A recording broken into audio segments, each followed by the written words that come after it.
Birthday అయినా, marriage day అయినా, function అయినా, ఈవెంట్ అయినా, ఆఖరికి మనకి జాబ్ వచ్చినా మనం జాబ్ షిఫ్ట్ అవుతున్నా ఈ బిర్యానీ అనేది పార్టీ రూపంలో మన లైఫ్లో ఒక పార్ట్ అయిపోయిందండి. హాయ్ హలో నమస్తే అండి, welcome to my YouTube channel మీతో నా మాట. నిన్న మనం అనుకున్నట్టుగా చికెన్ దమ్ బిర్యానీ రెసిపీని చూసేద్దాం, వచ్చేయండి. ముందుగా క్లీన్ చేసుకున్న చికెన్లోకి కొంచెం పసుపుని వేసుకోండి, అలాగే మీ టేస్ట్కి తగినంత సాల్ట్. మా ఇంట్లో కొంచెం సాల్ట్ ఎక్కువగానే తింటామండి, అందుకే నేను 1.5 స్పూన్ సాల్ట్ వేసాను. అలాగే 2 స్పూన్స్ కారం వేసాను. అల్లం వెల్లుల్లి పేస్ట్ ఒక 1 స్పూన్ వేసుకోండి, నాది చిన్న స్పూన్ కాబట్టి 3 టైమ్స్ వేసాను. అల్లం వెల్లుల్లి పేస్ట్ దీనికి, అలాగే మనం బాయిల్ చేస్తాం కదండి రైస్, అందులో చూసి అడ్జస్ట్ చేసుకుని వేసుకోండి. అలాగే ముందుగా మనం ఫ్రై చేసుకున్న ఫ్రైడ్ ఆనియన్స్, మనం బిర్యానీ స్పైసెస్ ఏవైతే తీసుకుంటామో అన్నీ వాటిల్లో వేయాలి, అలాగే బాయిల్ చేసే రైస్లో వేయాలి, మనం చేసుకునే ఈ మ్యారినేట్ చేసుకునే దాంట్లో వేయాలి. మీకు తగినంత కారంని బేస్ చేసుకుని మిర్చి అనేది వేసుకోండి. కొంచెం పుదీనా అలాగే కొత్తిమీర వేసుకున్న తర్వాత కొంచెం పెరుగుని వేసుకుని మొత్తం పూర్తిగా మిక్స్ చేసుకోండి. మిక్స్ చేసుకున్న ఈ చికెన్ని 1/2 అవర్ పాటు మ్యారినేట్ చేసుకోండి. ఇప్పుడు మనం స్టవ్ మీద ప్యారలల్గా ప్రాసెస్ అనేది చేసుకోవాలండి. ఒక బౌల్లో ఆయిల్ వేసుకుని బిర్యానీ స్పైసెస్, కొంచెం చిల్లీ, అలాగే లెమన్ వేసుకుని అల్లం వెల్లుల్లి పేస్ట్ వేసుకుని అది బాయిల్ అయ్యేటప్పుడు రైస్ వేసుకోవాలి. అలాగే పక్కన కడాయిలో మనం ఆయిల్ వేసుకోవాలి. ఆయిల్ వేసుకున్న తర్వాత ఈ మ్యారినేట్ చేసుకున్న చికెన్ని ఇందులో వేసేయండి. అలా 2 మినిట్స్ బాయిల్ చేస్తే దాంట్లో నుంచి వాటర్ అంతా వచ్చేస్తుందండి. అలా వాటర్ వచ్చేటప్పుడు గీ వేసుకుంటే బిర్యానీ అంతా గీ ఫ్లేవర్తో చాలా బాగుంటుంది. గీ మెల్ట్ అయిపోయిన తర్వాత దీంట్లోకి కొంచెం వాటర్ వేసుకోండి. వాటర్ వేసుకున్న తర్వాత ప్లేట్ పెట్టేసి ఒక 2 మినిట్స్ మగ్గనివ్వండి. 2 మినిట్స్ అయిపోయిన తర్వాత చికెన్ మసాలా అలాగే బిర్యానీ మసాలా ఇందులో వేసుకుని మళ్ళీ 2 మినిట్స్ మగ్గనివ్వండి.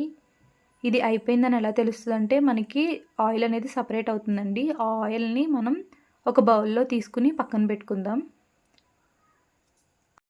ఇప్పుడు 70% కుక్ అయిన రైస్ని దీంట్లో వేసేసుకోవడమేనండి. ఈ ప్రాసెస్ జరిగేటప్పుడు మొత్తం స్టవ్ అనేది సిమ్లోనే ఉండాలండి.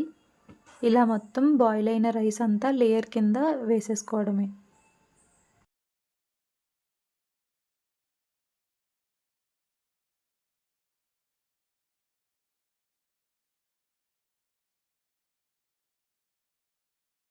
ఇలా లేయర్ మొత్తం వేసేసుకున్న తర్వాత ఇందాక పక్కకు పెట్టుకున్న ఆయిల్ని ఒక పైన లేయర్ కింద స్ప్రెడ్ చేయండి. అలాగే ఫ్రైడ్ ఆనియన్స్, పుదీనా, కొత్తిమీర వేసుకోండి.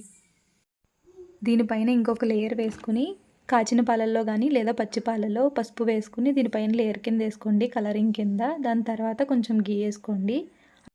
గీ వేసుకున్న తర్వాత దీని మీద మూత పెట్టేసుకుని దమ్ బయటికి వెళ్ళకుండా ఏదైనా బౌల్లో వాటర్ పోసి దాని మీద పెట్టేసుకోండి. ఇది పెట్టేసుకున్న తర్వాత స్టవ్ ఒక 2 మినిట్స్ హై ఫ్లేమ్లో పెట్టుకోండి. దాని తర్వాత 2 మినిట్స్ లో ఫ్లేమ్లో పెట్టుకోండి. 3 మినిట్స్ తర్వాత స్టవ్ ఆఫ్ చేసేసి ఒక 2 మినిట్స్ అలా వదిలేయండి.